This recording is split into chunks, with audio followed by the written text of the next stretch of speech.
انسانی زندگی میں جاننا اور نہ جاننا دو الگ عمل ہیں۔ ہم بحیثیت انسان اپنی زندگی کے بارے میں جانتے ہیں، لیکن ہم اپنے مستقبل کے بارے میں نہیں جانتے ہیں۔ یہی وجہ ہے کہ ہم اپنے ماضی میں یا اپنے حال میں رہتے ہوئے ہمیشہ اسی بات کی تگ و دو کرتے رہتے ہیں کہ ہمارا مستقبل بہتر ہو سکے۔ ہم اپنے مستقبل کو ہمیشہ شاندار دیکھنا چاہتے ہیں، لیکن ہم یہ ہرگز نہیں جانتے کہ ہمارے مستقبل میں کیا ہے۔ ہم صرف اس امید کی بات رکھتے ہیں اور اچھی چیزیں کرتے ہیں کہ ہمارا مستقبل بہتر ہوگا، لیکن بحیثیت مسیح ہم سب کے پاس ایک امید ہے۔ ہمیں اس بات کا پتہ ہے کہ ہمارا مستقبل کیسا ہے۔ عبرانیوں 9 باب اس کی 22 آیت، بغیر خون بہائے معافی نہیں ہوتی۔ یہ خدا کا لا تبدیل اصول ہے۔ پرانے عہد میں خون بہائے بغیر معافی ممکن نہ تھی، اس لیے صاف ظاہر ہے کہ مسیح کے بغیر ہمارے لیے کوئی امید نہیں۔ اس کے بیش قیمت خون کے علاوہ کوئی قربانی اس لائق نہیں کہ گناہوں کا کفارہ ہو۔ کیا میرا ایمان اس پر ہے؟ کیا میرے دل پر اس کی قربانی کا خون چھڑکا گیا؟ اس معاملے میں تمام انسان ایک جیسے ہیں۔ سب کو اس کی ضرورت ہے، چاہے ہم کتنے ہی سخی، مہربان اور خود نثار کیوں نہ ہوں۔ ہمیں اسی خون کا سہارا لینا ہے۔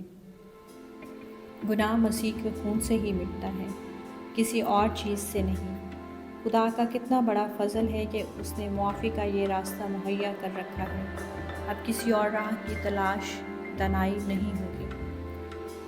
جو لوگ صرف مسیح رسموں پر ہی مطمئن ہیں، وہ ہماری خوشی کے بھید کو نہیں سمجھ سکتے کہ مسیح کے کفارے کی بدولت ہمارے گناہ معاف ہو گئے ہیں۔ وجہ یہ ہے کہ وہ کسی اور طریقے سے خدا کے ہاں مقبول ٹھہرنے کی کوشش کرتے ہیں۔ نجات دہندہ کے پاک خون کے بغیر کوئی چارہ نہیں۔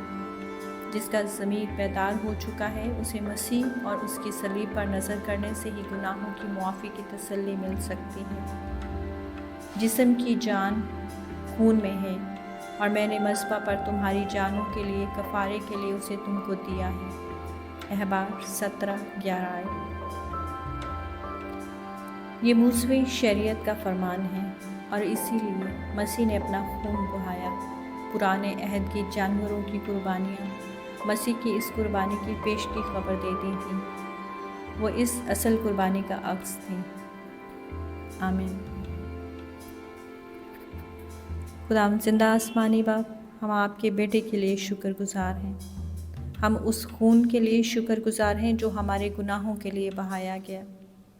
ہم مسیح کی قربانی کے لیے شکر گزار ہیں۔ خداوند، آج کے دن ہم دعا کرتے ہیں کہ آپ ہمارے دل کے تخت پر نشین ہوں۔ خداوند، خود ہی خداوند ہم آپ کے قدموں میں رکھ دیتے ہیں، کیونکہ ہمیں معلوم ہے کہ ہمارے گناہ صرف اور صرف مسیح کے خون سے مٹتے ہیں۔ خداوند، یہ آپ کا بڑا فضل ہے کہ آپ نے ہمیں معافی کے لیے راستہ مہیا کر رکھا ہے۔ ہمیں توفیق دیجیے کہ ہم کسی بھی دوسرے راستے کی تلاش نہ کریں۔